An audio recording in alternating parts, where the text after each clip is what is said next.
श्रियकान्ताय कल्याणनिधये निधयेतिनाम् श्रीवेङ्कटनिवासाय श्रीनिवासाय मङ्गलम्।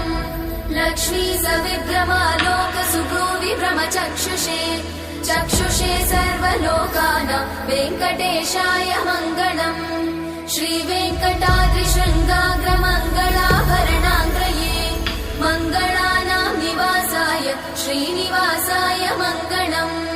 सर्वावयव सौन्दर्य सम्पदा सर्वचेतसां सदा सम्मोहनायास्तु वेङ्कटेशाय मङ्गलम्। नित्याय निरवध्याय सत्यानन्दचिदात्मने सर्वान्तरात्मने श्रीमद् वेङ्कटेशाय मङ्गलम्।